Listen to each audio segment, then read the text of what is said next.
encuentras por aquí, pues ¿qué tal a todos? Buenas noches o buenos días. Estamos otra vez en vivo, en pleno día de Halloween, ¿no? Entonces vamos a hablar algo relacionado de Halloween y de Día de Muertos. El año pasado platicamos algo de esos temas y de los altares, si recordarán por ahí. Si no, pueden poner la palabra Halloween o Día de Muertos y por ahí debe salir ese video. Pero bueno, hoy hablando de las cosas que se ponen en los altares o que tienen que ver, vamos a hablar un poquito de animales relacionados a Día de Muertos, a Halloween y también a plantas, o no sé si alguien también quiere hablar un poquito de comida, ¿verdad? Entonces vamos a ver qué nos tiene Ricardo ahí de antecedente y ahorita le vamos agregando entre todos. Adelante, Ricardo. Ok, bueno, pues a ver qué tal, porque digo, hoy sí traje como información muy integrada, no tanto como de contexto, entonces espero no extenderme mucho y no abarcar todo. Ok. Así como, ahí como disclaimer. Muy bien, pues bueno, como bien dijiste, vamos a hablar ahora de estas fechas de Día de Muertos y sobre todo de los animales y las plantas. Y bueno, pues esto también sirve como para saber un poco más que no todo en estas fechas son calaveritas de azúcar, ¿eh? Y papel picado, Así sino que es. también hay toda una tradición de las plantas, de los animales, que como almas también de celebración, pues nos ayudan ahí con el colorido, con los aromas. Y bueno, para entender esto de las flores, primeramente porque pues son las plantas que más se utilizan, las que son floridas, como la del cempasúchil, pues bueno, toman una real importancia todo este tema desde antes de los españoles. Ya existía con los mexicas este tipo de tradiciones. Entonces, deidades como Mictlantecutli, que era el señor del Mictlán o el del inframundo, y Mictecacihuatl, que era la señora del Mictlán, pues eran los que reinaban, ¿no? En el lugar de los muertos. Digamos que ellos eran los que en ese entonces, pues eran los que se veneraban o los que de alguna manera entendían todo este ritual. Y bueno, la concepción del más allá pues no era única, existían otros diferentes destinos como el Tlalocan, Tlalocan, que era como un paraíso de abundancia, o el Mictlán, al que ya mencioné ahorita, ¿no? Donde se llegaban después de un viaje de 4 años de un lugar a otro. Y entonces empezaban con el tema de las ofrendas que se colocaban a los difuntos. Ahí pues obviamente se incluían alimentos, agua y algunas veces, o en la mayoría de las veces, empezaron a incluir ya elementos de la naturaleza para guiar y honrar a estas almas. Entonces ahí comienza esta historia, ¿no? Del uso de las plantas o el camino de los olores que empezaron a generar estas culturas. Y bueno, imaginen que pues hay un alma que quiere regresar a casa después de un largo viaje, es decir, desde que murió hasta después de un año, y pues necesita una guía.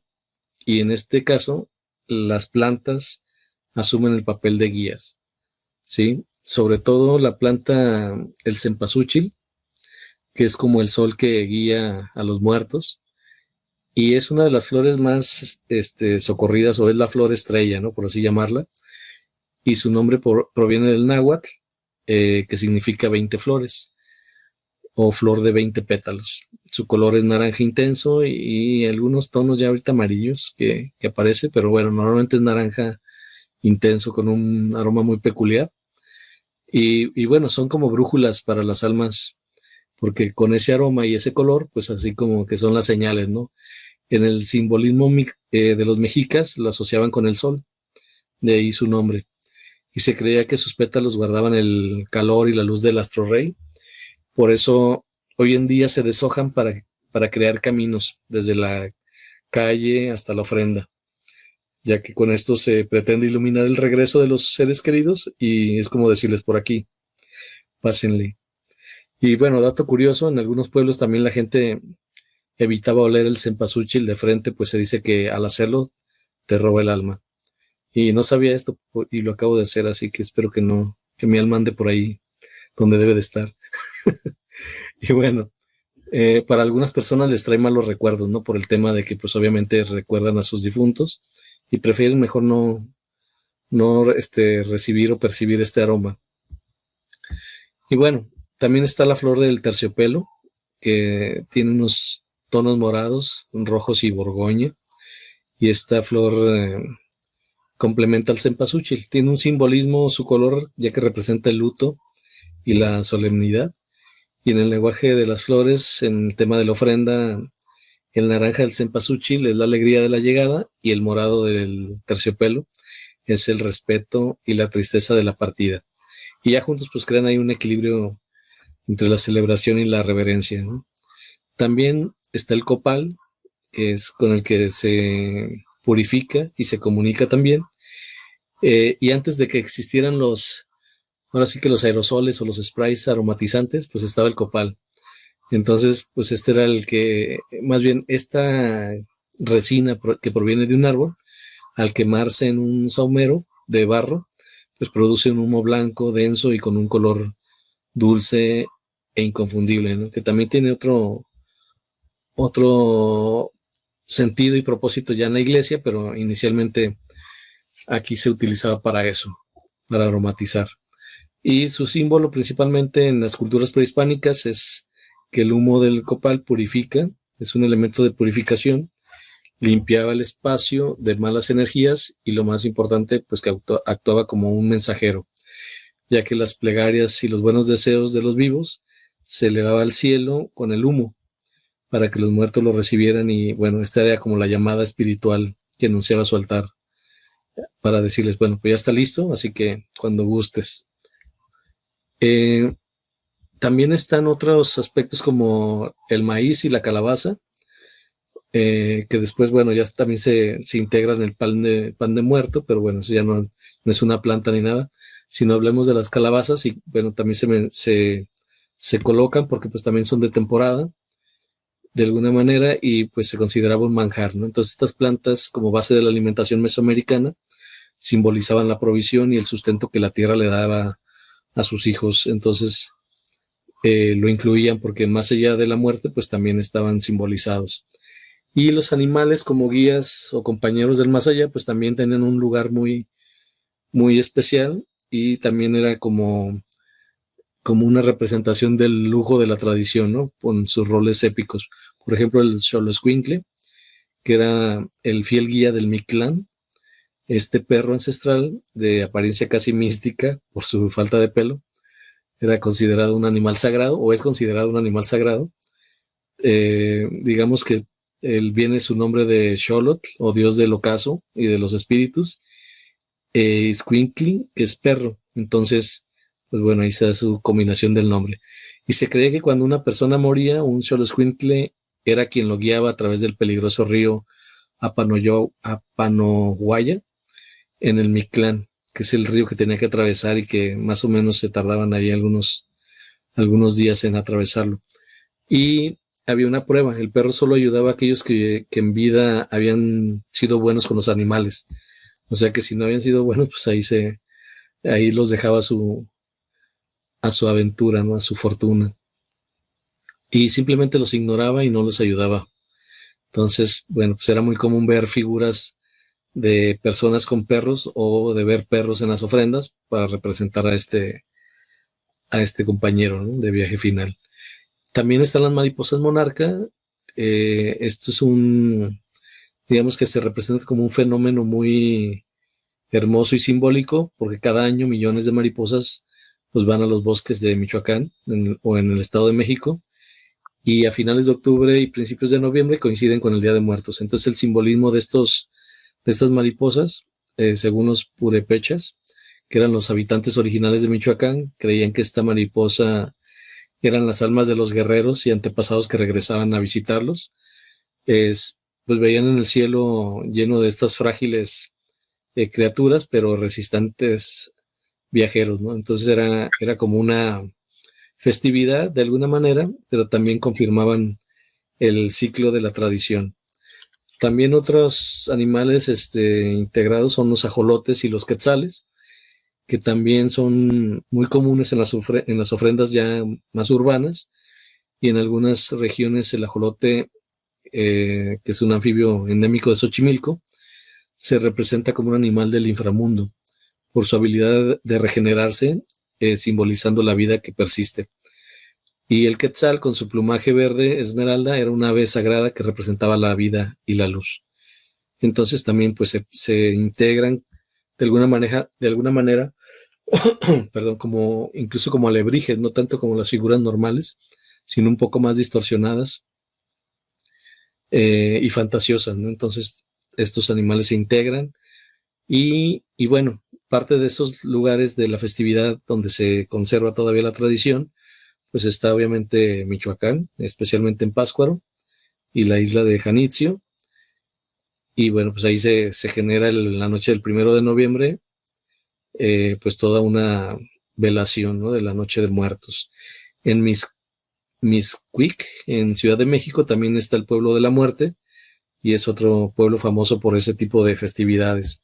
Y obviamente Xochimilco en la Ciudad de México.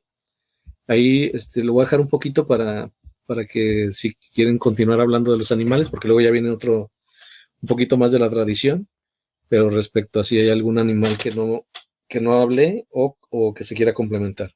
¿Sale? Muy bien, muchas gracias, Ricardo. Rodrigo, ¿qué nos complementas por ahí? Bueno, con riesgo de parecer repetitivo, la manera de percibir el tiempo por los antiguos nativos de América es distinto de la idea europea respecto al mismo, mientras que los europeos en general nos han traído una versión lineal de la historia y del tiempo. Las culturas nativas de América la consideraban más bien una situación cíclica. Así que, siguiendo los ciclos de la naturaleza y específicamente el ciclo agrícola, que coincide con las estaciones del año, en esta ocasión corresponden a los ritos o rituales que tienen que ver con la retirada de las cosechas. En otras palabras, básicamente se está marcando el fin del periodo de cosecha en el ciclo natural del agua. Normalmente entre cambio de cada estación, o sea, en los equinoccios y los solsticios, se puede percibir un cambio significativo de acuerdo a las latitudes y longitudes donde nos toca vivir, para diferenciar lo que es primavera, verano, otoño e invierno. Últimamente, como las situaciones del clima, ya sean naturales o provocadas, de repente es un poco más complicado. Pero en general, en el ciclo agrícola se manejaba estas divisiones. Y lo primero que podemos notar, por ejemplo, es el cambio de coloración. Las frutas, verduras y algunas de las flores de esta temporada tienden a mostrar colores diferentes a las frutas, verduras y flores de temporadas de primavera o de verano. Específicamente el color naranja y el morado son muy representativos de la época. Podemos pensar en la flor de cempasúchil, que como dijo Ricardo, es naranja. Podemos pensar en la mandarina, que se empieza ya como se dice, cosechar. Podemos pensar en la calabaza, que bueno, también tiene su significación y que en algún momento ciertas costumbres irlandesas, pero en Norteamérica, hicieron que las empezaran a grabar. Pero este color naranja básicamente se debe a la cantidad de luz que ahora empieza a hacer falta. En otras palabras, gracias a la precesión de los equinoccios, de repente la luz solar ya no llega con la misma intensidad.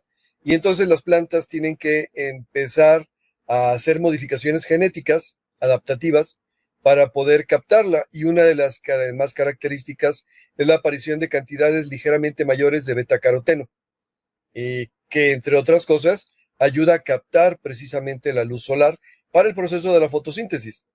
Entonces, este color naranja básicamente es una adaptación a una menor cantidad de luz, y que este color naranja ayuda a que se siga produciendo la famosa melatonina, que entre otras cosas produce la coloración, tanto de los seres vivos en general, ¿no?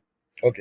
Si nos vamos sobre esa base y ese presupuesto, tenemos que entonces hablar que en el ciclo calendárico estamos hablando de la temporada donde se deja de cosechar y se empieza a acumular. porque viene la temporada difícil del año, que vendría a ser el invierno.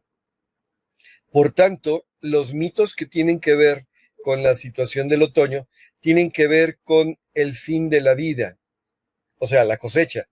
Ya viviste, ya naciste, ya creciste, ya te reprodujiste, ahora lo que te toca es morir. Morir no en el sentido real de la palabra, por lo menos no para la mayor parte de las personas o animales o plantas, pero sí para la situación de decir necesitas morir para renacer. Por eso es en diferentes culturas, no solamente en los pueblos prehispánicos de México o los celtas, que son los que se aventaron la situación del Samhain, es la temporada donde se llevaban a cabo las celebraciones. Hoy día, por ejemplo, una de las celebraciones típicas modernizadas es el Oktoberfest en Alemania. Es la feria donde, entre otras cosas, pulula el consumo de cerveza. ¿Por qué? Porque es el tiempo de auge, el tiempo de prosperidad, el tiempo donde lo que ya sembraste ya lo puedes cosechar. Y hay un montón de culturas a lo largo de todo el mundo que celebran este tipo de cosas.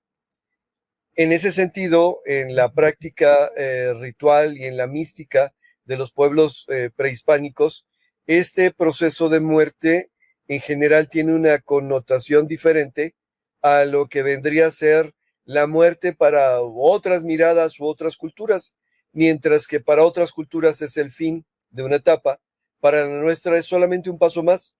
Por ello, la situación de los altares y de la visita de los parientes, como mencionaba Ricardo, la visita de las mariposas monarca, de alguna manera, el tenerles listo el plato, el tenerles listo lo que les gustaba, es decir, a ver, nosotros estamos aquí para que ustedes allá puedan descansar, ustedes están allá para que nosotros podamos vivir.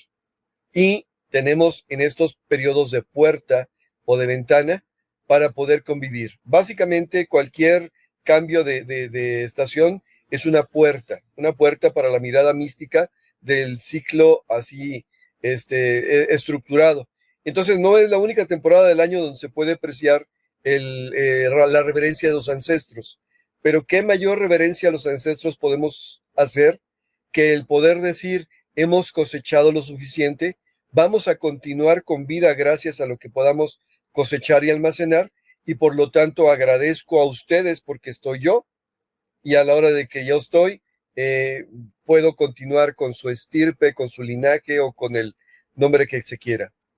Entonces, tanto las frutas como las flores, como las verduras, como las prácticas y tradiciones tienen mucho que ver con esto, con la situación de decir, estoy cambiando y dándole la bienvenida al pasado porque me estoy preparando para el futuro. Si lo manejamos de esa manera, pues hay un montón de animales, por ejemplo, que están relacionados con ello.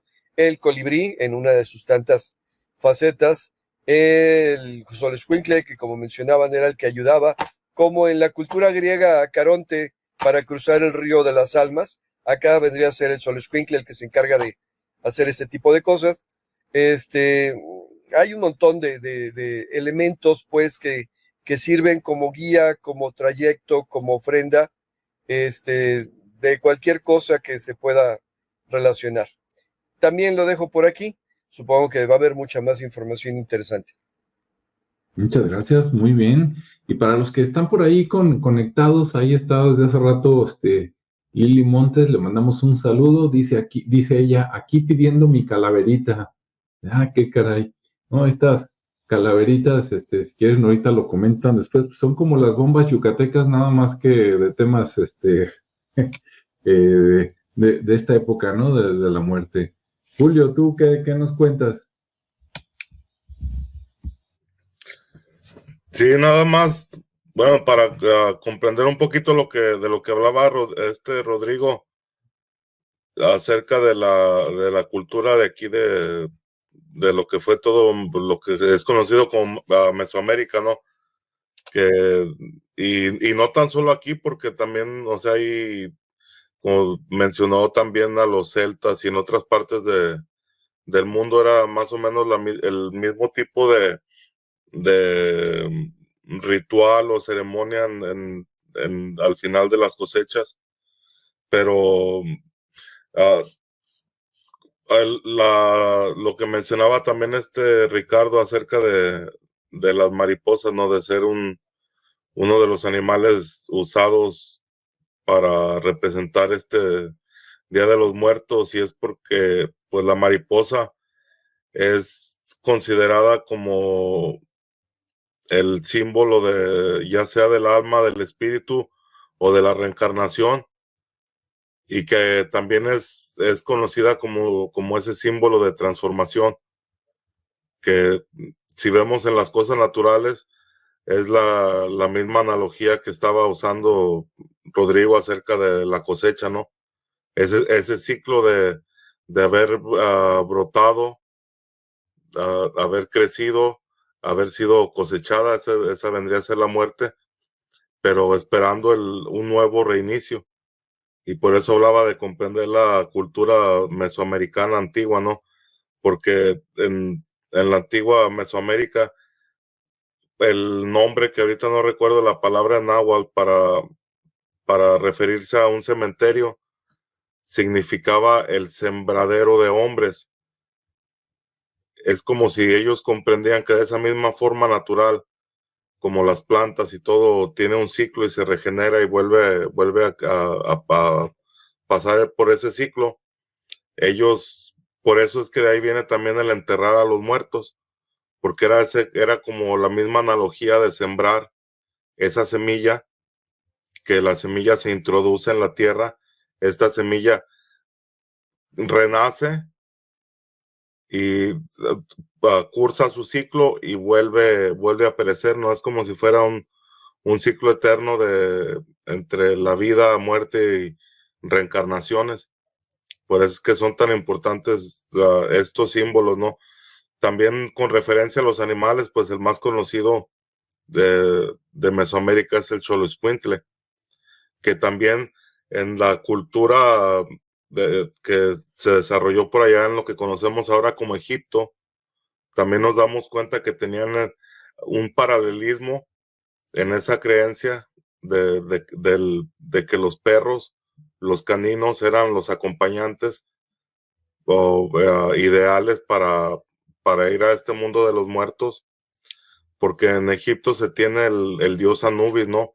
Que por ahí se dice que es la representación de un chacal, que por ahí en otras teorías locas o de personas que han investigado mucho, ellos asocian que no es un chacal, sino que es la misma representación del Xoloitzcuintle, simplemente que fue la misma cultura que fue para otros lados. Ahí pues cada quien pensará lo que quiera.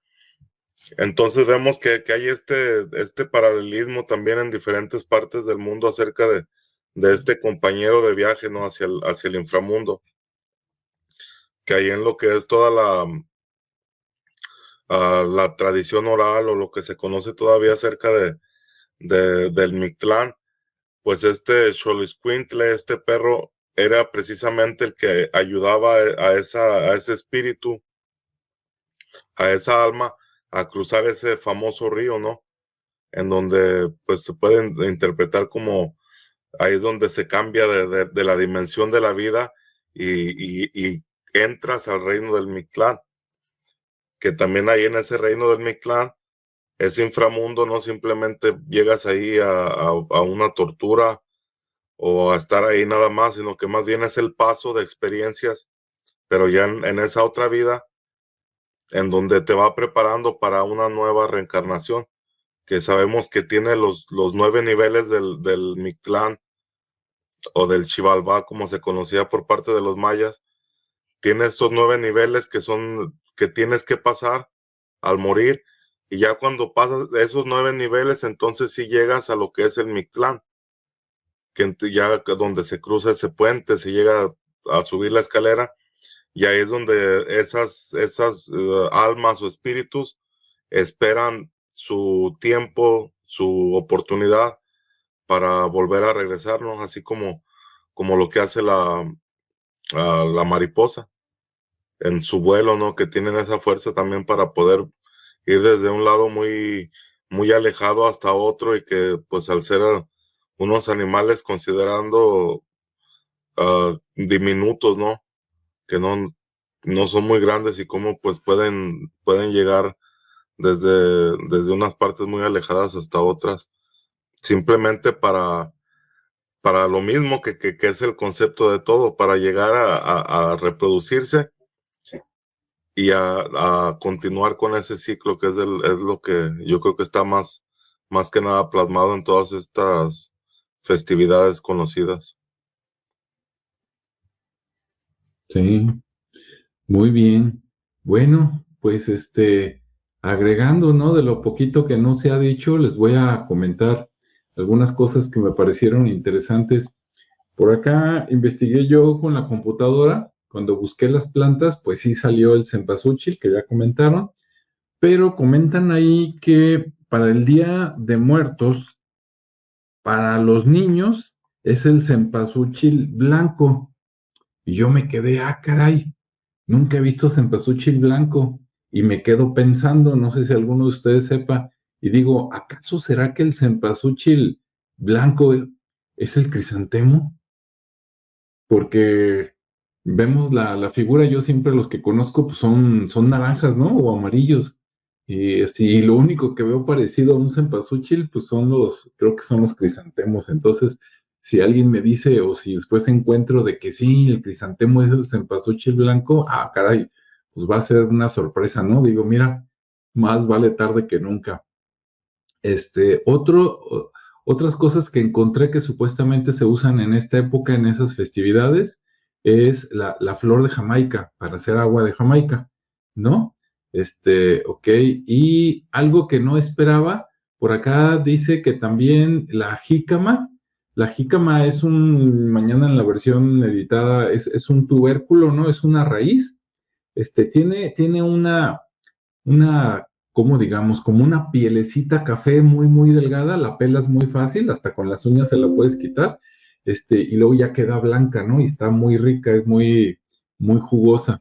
Entonces dice la jícama, el camote, de los camotes sí hay muchas, muchas variedades, ¿no? Yo por lo menos conozco 3, no sé cómo se llama cada uno, pero he visto diferentes tipos de camotes, el tejocote y la guayaba. Dice que también se usa, ¿no? Para estas festividades. Bueno, ¿qué más? De los animales, a ver, de los que no se hayan mencionado, por acá menciona del Día de Muertos, ya mencionaron al Xoloscuincle, la lechuza, dice mensajera de la muerte y la noche, ok, murciélago, oscuridad y el inframundo asociado a la noche, los poderes ocultos, ok, araña, dice, significa sacrificio y también es portadora de mensajes del más allá, supuestamente. El escorpión, dice, veneno y muerte repentina, en el altar de los animales evoca la oscuridad y el sacrificio. El gato, dice, compañía en la vida y el más allá. En ofrendas modernas para mascotas simboliza el afecto y recuerdos personales. Y los alebrijes, ¿no? Que son seres inventados, ¿no? Así como que lo que se te ocurra, puedes combinar un insecto con un mamífero con un pez con un insecto, ¿no? Y los alebrijes, que por cierto, en los alebrijes, pues yo esos los conozco por la cultura mexicana, sobre todo lo asocio con cultura de la Ciudad de México, ¿no? Si no es así, ahorita me corrige. Y pues, incluso por aquí me salió el nombre de una persona, pero no lo encuentro, como que él fue el inventor de los alebrijes y dije, caray, no sabía que se le atribuían a una persona, ¿no? Bueno, eso rápidamente de lo del Día de Muertos. De lo del Halloween, allá va, más denme unos segundos. Ahí está. Ok. Bueno, ahí como la cosa es más loca, ¿no? Porque viene desde los celtas, la religión católica, el norte de Europa y todo eso, y muchas cosas imaginarias, otras más oscuras, ¿no? Pero otras más imaginarias, ahí dice perro zombie, y anda pues, ahí dice cujo, como el de la película, ¿no? Ok. Luego, el gato de Salem, Ok, dice gato parlante, o sea, el gato que habla. Murciélago de Drácula. Y digo, anda pues, o sea, como que es la mascota, ¿no? Como el perico de los piratas.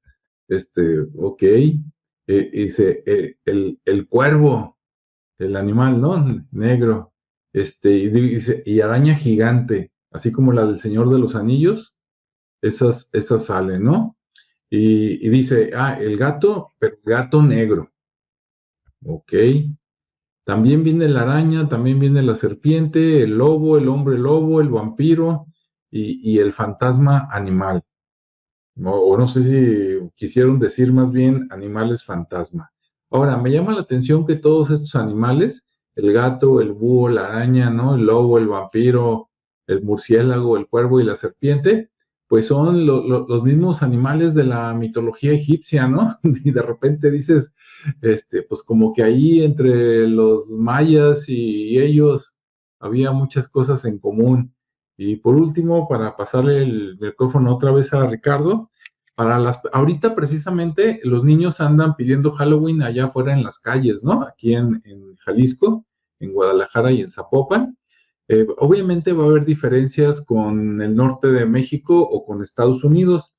El año pasado a mí me comentaba Lili, Montes, que allá en San Luis Potosí festejaban mucho más el Halloween. A mí me sorprendió porque de donde está Jalisco a donde está Estados Unidos, San Luis Potosí está como a la mitad. Entonces, que allá pese más, digamos, la cultura norteamericana que la mexicana, digo, ánimo muchachos, no se dejen.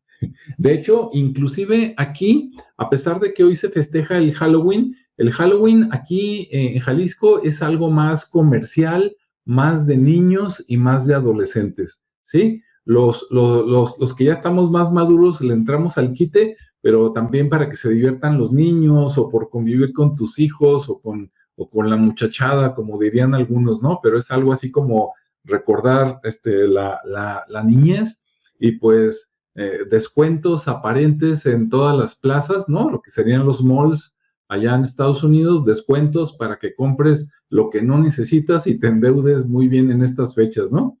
Pero manda más acá, o por lo menos es mi apreciación aquí en Jalisco, el Día de Muertos. ¿Por qué? Porque hasta en el día de Halloween, que es hoy, si ustedes van a ver, digamos, los altares que ponen o los disfraces de Halloween, el que más se ve es el de la Catrina o la calavera o la calavera en hombre, ¿no? El Catrín, por decirlo así. Y bueno, pues el domingo voy a ir a grabar ahí algunos panteones para que vean otra vez cómo se llena, ¿no? A ver si otra vez me toca mariachi y toda la cosa. Pero bueno, así está la cosa. Y para todos los que hayan comprado flores de cempasúchil para hoy o para pasado mañana, que es el Día de Muertos, creo que esas flores creo que duran como una semana o 5 días, algo así. Si después de esa fecha normalmente la gente las tira, ¿no? Así a la basura como van. Si usted quiere hacer algo con eso y le da pena tirarlas, todos los roedores, en especial los conejos, lo digo porque aquí tenemos uno en la casa, les encanta la flor de cempasúchil. Sí, de hecho en esos días yo me paseo por la calle y donde veo ahí en la basura yo recojo las flores, se los aviento acá a la coneja y yo creo que si por ella fuera, se comía unas 8 flores diarias, tranquilamente, ¿no? Entonces, para los que no hayan qué hacer y que por ahí tienen un roedor, un cuyo, un hámster o algo que se le parezca, en los conejos lo tengo comprobadísimo, ¿no? Pero en los otros roedores yo quiero pensar que también es un festín para ellos. Entonces pueden hacer eso con las flores, ¿no? Para que tengan un doble fin. Primero, pues para que se comuniquen con los espíritus, con los ancestros y ya después que se lo coma el conejo. Y ya después, ya si ustedes quieren comerse el conejo, pues adelante, ¿no? Adelante, Ricardo. Espero que no esté el conejo ahí escuchando. Sí. Sin decir, por eso me están alimentando bien. Ándale. Ok, no, pues muy bien. No sabía eso de que se las comían. Sí. Ok, pues bueno, vamos a continuar. Y bueno, pues ya hablaste de la flor esta del cempasúchil blanco, que le llaman la nube. Es una de las flores también, bueno, no sé si la han visto, pero es mucho más chiquita, son florecitas pequeñas, esponjosas, o sea, como el cempasúchil, pero en pequeño y blancas. Y ellas pues representan la pureza, el cielo, digamos que esa ternura, y les ayuda para adornar y aligerar el ambiente, creando así como un ambiente pues más puro para cuando llegan las almas. Está la flor de niño, que le llaman el muerto, que es una flor amarilla pequeña con un centro oscuro, que también le hemos visto que la utilizan para cuando hacen flores, arreglos de flores, ahí la ponen como parte del adorno, pero más bien como de acompañamiento, no como la principal. Y bueno, esa significa que, bueno, pues no sería más, el nombre más directo, es una flor que se asocia directamente con el luto de los niños y se ofrenda con tal propósito, ¿no? Para que ellos puedan guiarse a través de su aroma. Y luego está la gladiola o espada de San Miguel, que es una flor alta de pétalos grandes que se ensambla como en una espiga. Y esto, bueno, pues también su forma vertical y su fortaleza simboliza el camino de ascenso y la conexión entre la tierra y el cielo. Y digamos que es como una escalera floral que ayuda a las almas a elevarse y llegar a ese altar. Y entre otros animales, que algunos que ya mencionaste, voy a tratar de no volverlos a mencionar. Pues ya hablamos del cholo, del perro, las luciérnagas también, es otro de los elementos ahí que se asocian, sobre todo esto ya más a campo abierto, ¿no? Porque generalmente, sí, ya últimamente no he visto, pero sí había muchas anteriormente, y hay algunos que se las colocan físicamente, que pues es casi imposible andar agarrando, pero sí se puede, yo las he agarrado. Uh-huh. Y bueno, aparece sobre todo en las noches de octubre, ¿no? Y noviembre. Y son pues, muy significativas, depende del lugar donde se encuentren, no, obviamente no las van a encontrar en la ciudad. Y pues obviamente dan esa luz así muy titilante, como símbolo de esperanza y de la presencia sutil de los seres queridos, ¿no? Entonces, pues bueno. También otros elementos, tú mencionaste frutos. Yo voy a mencionar, digamos que algunos elementos que a lo mejor no, como por ejemplo el agua, ¿no? El agua es uno de los elementos muy cruciales y simbolizan también la pureza, siempre están ahí junto a alguna otra bebida, pero por lo general está el vaso de agua que es como la purificación, ¿no? La parte donde también se dice que llegan y se refrescan para cuando ya llegaron y cruzaron ese umbral. También está la sal, que tiene un significado de purificación y conservación, y se coloca en un pequeño plato formando una cruz y ayuda a que el alma no se corrompa en su viaje de ida y de vuelta. Y también esto permite simbolizar la continuidad de la vida y de la sabiduría. Ya entrándole un poquito más a la comida, pues está el mole, los tamales y la fruta. Esto pues ya es obviamente el tema de los gustos culposos de los difuntos y representa la abundancia en la tierra, ¿no? Sí. El mole con sus docenas de ingredientes es un platillo muy festivo por excelencia. Y las frutas, como mencionaste y mencionó Rodrigo también, pues la mandarina, la guayaba, que luego también son frutos muy de temporada, ¿no? Uh-huh. Entonces, pues ya es como un significado de la dulzura que tiene la vida y la generosidad de la naturaleza y que obviamente pues se recibe, ¿no? en la tierra. Otro de las bebidas está el atole, el chocolate, que también son bebidas calientes que ayudan con el consuelo. Brindan también un simbolismo del calor del hogar. La hospitalidad, representan la hospitalidad y el amor familiar. Y se ofrece pues al ser querido que le gustaba mucho ese tipo de bebida, ¿no? Está también el pulque o la cerveza, que esto pues ya dice que es más para los adultos, pero pues obviamente ahí se manifiestan estas bebidas para ofrecérselas a los difuntos y también recordar esos momentos, llegar y que se refresquen a tomarlas. Y otras de las situaciones son los objetos personales, ¿no? También que se utilizan como símbolos, uh-huh. Que ya no tienen nada que ver con las plantas y los animales, pero que también son parte de esa simbología. y se utilizan, digamos que para darles un mensaje, ¿no? De que te seguimos recordando y bueno, pues aquí está lo que te gustaba, lo que amabas o lo que le gustaba utilizar de esas prendas.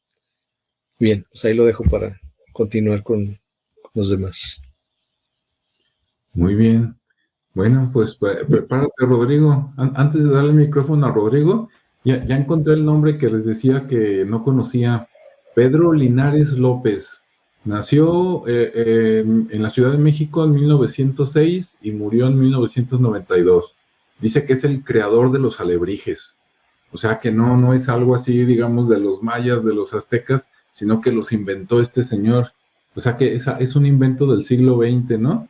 Dice que él trabajaba haciendo figuras de cartón, así como adornos de las piñatas, y que trabajó ayudándole a Diego Rivera, Frida Kahlo, en esculturas, en la Academia de San Carlos, y pues que supuestamente se le atribuye como el creador del concepto de los alebrijes. Ahora sí, adelante, Rodrigo.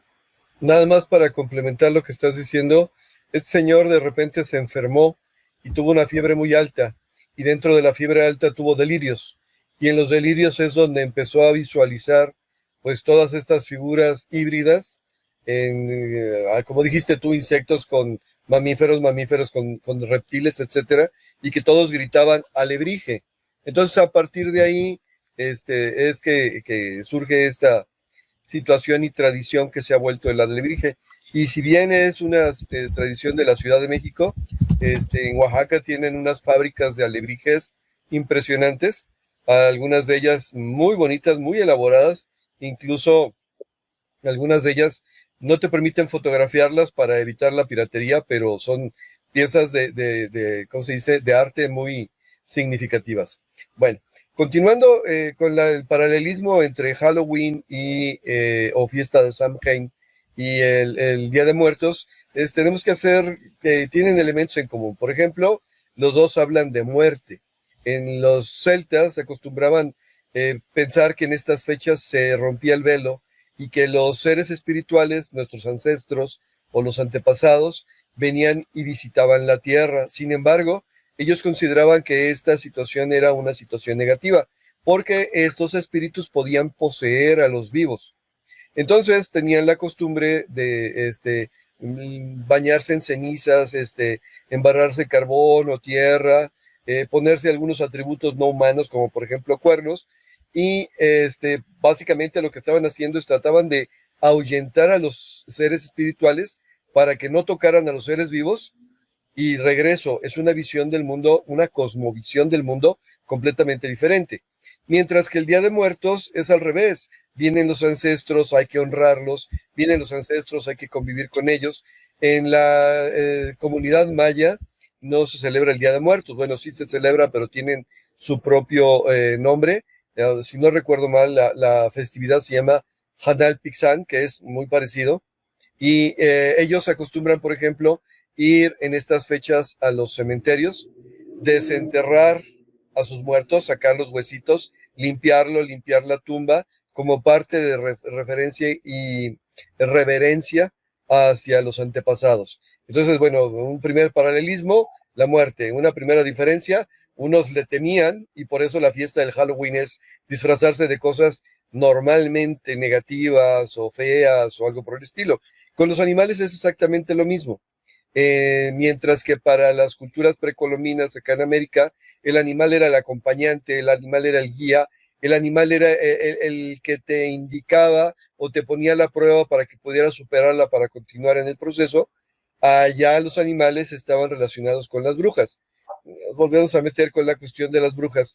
La situación es que de repente, mientras que acá los animales son mensajeros, son una comunicación entre el mundo de los vivos y los muertos, allá los animales eran los acompañantes de gente que se supone que se dedicaba a hacer el mal. Y esta visión de que se dedicaba a hacer el mal, obviamente es la visión del cristianismo sobre las costumbres paganas. Por otro lado, la visión que tenemos normalmente del demonio, tal como nos los enseñaron en la tradición judío-cristiana, es una figura de un ser que tiene cuernos. Bueno, los cuernos, el toro, representaba la abundancia y otra vez es el periodo donde se cosecha, por lo tanto, el rendirle culto a Cernunos, que es el dios que tiene cuernos, pasó a convertirse en rendirle honor al diablo, ¿no? O sea, al Lucifer, al Satanás o al demonio que quieras llamarle, porque obviamente esa era la representación cristiana. Pero es lo mismo, el gato negro, por ejemplo, era considerado el familiar. El familiar es un animal que es poseído por un espíritu o un demonio y que ayudaba a los brujos y brujas en sus preparaciones diarias. Era su guardián, era su protector. Hablaban de que algunos brujos y brujas tenían la capacidad de convertirse en animales, especialmente y específicamente en gatos, y particularmente en gatos negros. Entonces, aquí ya no estamos hablando tanto como de la comunicación de los ancestros, de seres a los que esperas, sino que al contrario, son los que te van a mal aconsejar o te van a cuidar o te van a avisar en caso de un ataque. La araña, la serpiente y todas estas figuras que mencionaste, el hombre lobo y toda la mitología correspondiente a los críptidos o animales así fantásticos, tiene que ver precisamente con este temor a la muerte, mientras acá es una aceptación de la muerte para una continuación de la vida en otro proceso, en otro lugar, ¿no? Y entonces, vamos de nuevo, acá, insisto, de repente en el sureste te encuentras en estas fechas a gente que anda escarbando en las tumbas, que está abriendo las criptas, que está sacando los huesitos, que las limpian, que las sacuden, que sacuden los huesos, los dejan en buen estado, mientras allá era no te acerques. Con el tiempo, esta tradición celta del Samhain, de la celebración de la muerte gracias a la cosecha, pues pasó a los irlandeses, y cuando se hizo la colonización de América, los irlandeses pasaron a Estados Unidos y empezaron a cambiar. Y aquí es otra vez hacer la referencia a la calabaza. Originalmente en Irlanda y en Europa occidental, no se le daba forma a las calabazas, se le daba forma a los nabos. ¿Por qué? Pues porque era la verdura que tenía a la mano. Pero habiendo calabazas grandes, importantes, siendo fáciles de moldear y ¿cómo se llama? De poder presentar en su interior, sacándoles una buena parte de la pulpa, pues se convirtió en la cuestión de la calabaza, que como dijera Franco Escamilla, y espero que no se cobren los comerciales, pues de repente te das cuenta del nivel social de la persona que está pidiendo dinero, ¿no? O sea, los niños ricos traen su calabacita de plástico, los niños pobres traen su bolsita de plástico, o sea, pero ya no es con forma de calabaza. Entonces, esto de las verduras, esto de las frutas, esto de todo lo que de alguna manera está representando estas festividades, tiene precisamente que ver con el momento y el proceso histórico que tenemos. Si nos vamos pues a los mitos humanos, a los mitos artúricos, por ejemplo, este es el proceso donde cae la enfermedad sobre Arturo. Este es el momento de la muerte del héroe. Este es el momento de la muerte de Segismundo. Este es el momento donde de alguna manera el héroe tiene que caer para más tarde resucitar y levantarse, ¿sí? Y todo eso está representado. Pero sí, hay que hacer mucho la distinción entre la visión negativa acerca de la muerte y la visión cíclica que tenemos de estos lados, porque a nosotros los mexicanos nos acusan de que nos reímos de la muerte. Nos reímos de todo en general, ¿no? Pero nos reímos de la muerte porque decimos, es un paso más y lo tenemos que dar, no hay para dónde hacerse, pero lo tenemos que dar para poder resurgir. Aquí la dejo. Muy bien, muchas gracias, Rodrigo. ¿Sí? ¿Cómo ves, Julio? Sí, no, ahí lo que comentaba a Rodrigo, vemos la diferencia de lo que es la tradición del Día de los Muertos, que ahí pues se ve que es una remembranza, ¿no? de los seres queridos que ya fallecieron, y lo que es el Halloween, ¿no? Que pues allá en México se le dice la noche de brujas. Uh-huh. Es como si fuera algo totalmente diferente que quiere ser disfrazado bajo lo mismo. Hay muchas personas que hablan del día del Halloween como un día especial del año donde ocurren estas aperturas de portales, que no serían precisamente tus seres queridos que ya fallecieron los que regresaran, ¿no? Sino que serían entidades como se representan en tiempos modernos, ¿no? Como entidades diabólicas, demoníacas, que en ese día específico o en esa noche es cuando tienen el acceso energético a nuestra dimensión. Entonces ahí pues hay que ver lo que andamos ahí celebrando, ¿no? Cada quien en sus creencias y en lo que piensen, en la forma que estén acostumbrados, pero pues hay que ver lo que celebramos por ahí, para no andar cayendo ahí en ritos o extracciones energéticas a nuestras personas. Sí, aunque fíjate, acá los mexicanos somos buenos para revolver todo con todo, ¿no? Yo hace rato tenía un compromiso, más o menos como a unos 4 kilómetros de aquí, tanteo, a lo mejor es más, pero se me hace que no, y me vine caminando, ¿no? Para llegar aquí, y en esos 4 kilómetros había pedazos donde eran zonas donde hay empresas, ¿no? Digamos que son lugares industriales, pero donde había casas, pues ya estaban los niños pidiendo Halloween, ¿no? Porque les digo que acá es como un festejo para los niños y adolescentes, y más que disfrazarse, digo, sí hay, ¿no? Pero la gente grande más bien es la que a lo mejor se disfraza del vampiro, de Frankenstein, del hombre lobo, pero es más común la Catrina, el Catrín, la calavera, ¿no? Hasta vestido de charro, con cara de calavera. O sea, acá puede más lo mexicano.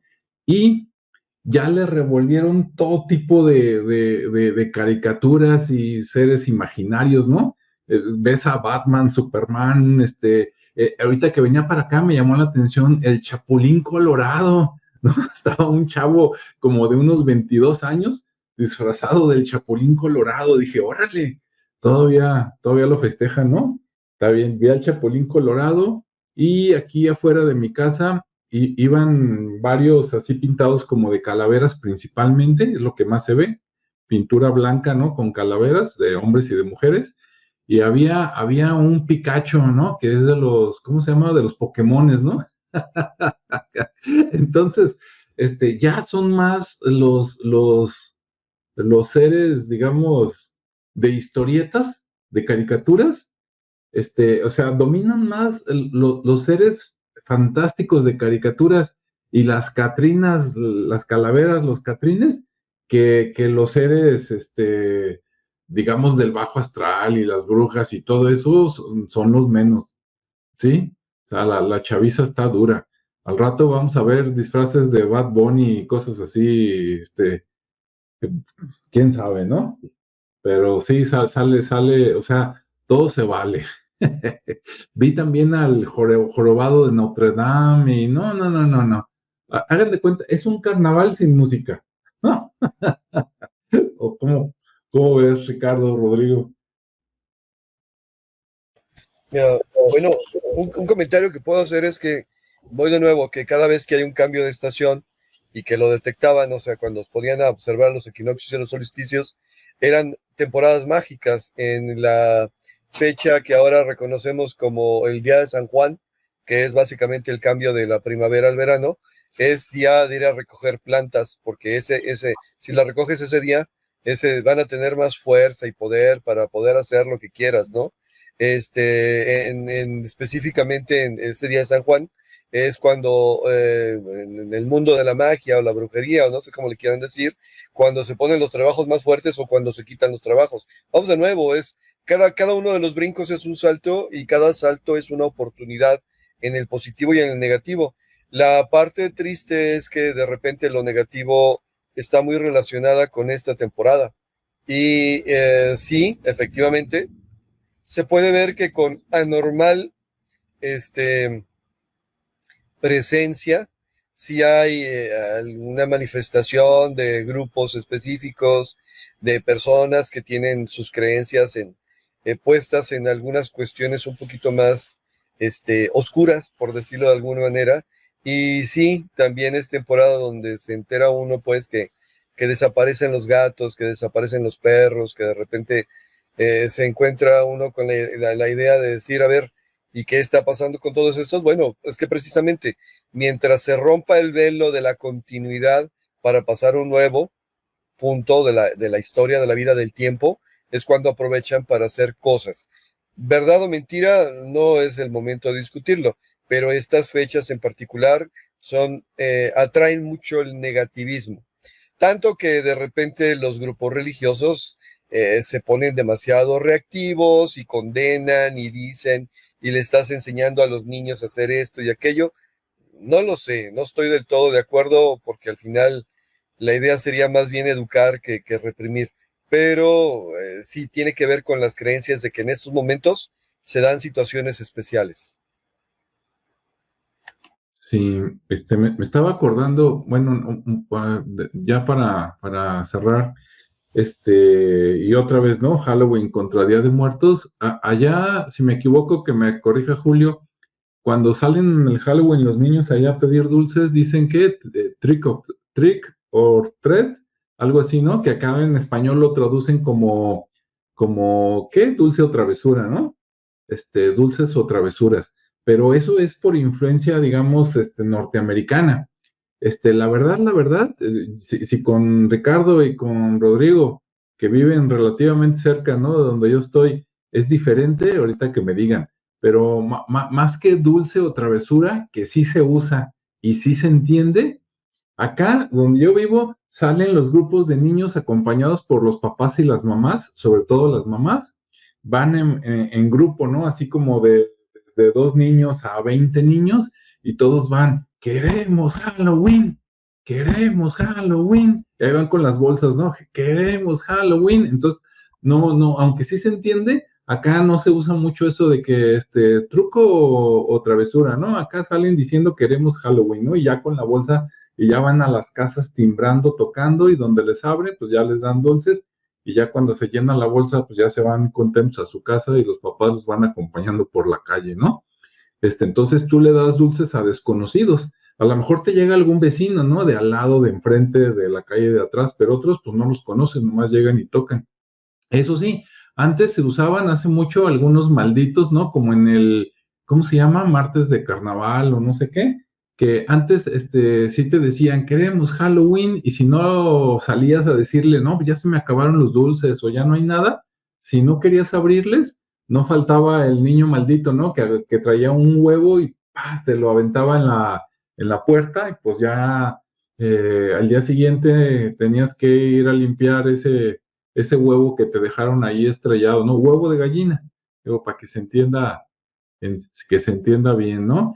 Y para los que son amantes de los animales y que tienen más perros que hijos, ¿verdad? Para la gente joven, no hagan eso, tengan hijos, no les saquen.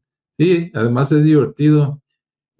Pero bueno, para los que tienen más mascotas que hijos, pues déjenme decirles que ya van tarde, porque hoy es 31 de octubre y acá dice la inteligencia artificial que el Día de los Animales Difuntos fue el 27 de octubre. Entonces, anótelo para el siguiente año, ¿no? El 27 es el festejo de los animales, y luego ya el 31 es el Halloween, y luego ya el 1 y el 2 es el Día de los Santos Inocentes y el Día de los Muertos. Así es que ya hay Día de los casi santos animales difuntos, ¿no? Pero hasta ahorita nada más animales difuntos, 27 de octubre, para que lo anoten. ¿Cómo ven? Dice aquí, Lili, dice, recuerdo que de niña pedíamos quinto la calaverita y ahora lo cambiaron por queremos Halloween, exactamente. Bueno, ese de quinto la calaverita, quiero pensar que es como que esa es una expresión de cuando había monedas de platas grandotas y que un 20, que eran 20 centavos era mucho dinero y que a lo mejor el quinto, pues a lo mejor el quinto son los 20 centavos, ¿no? Y salían pidiendo quinto para la calaverita allá en San Luis Potosí. Acá yo nunca he escuchado ni a mis papás, ¿no? Que pidieran quinto. Pero sí, ahorita lo que se usa es el grito de queremos Halloween, queremos Halloween. Y eso de queremos Halloween, a mí me tocó conocerlo en la Ciudad de México. Entonces digo, no sé si es una tradición chilanga o no, pero lo escuché primero allá que acá. Ok, sí, no lo dudo. ¿Verdad? Si no nos mete ideas Hollywood, ¿verdad? O las grandes empresas de comida, pues Televisa. Ok. Bueno, pues listo. No sé si gusten comentar algo más o ya con eso agradecemos a la gente y nos despedimos. No sé, Julio, ¿tienes algún comentario?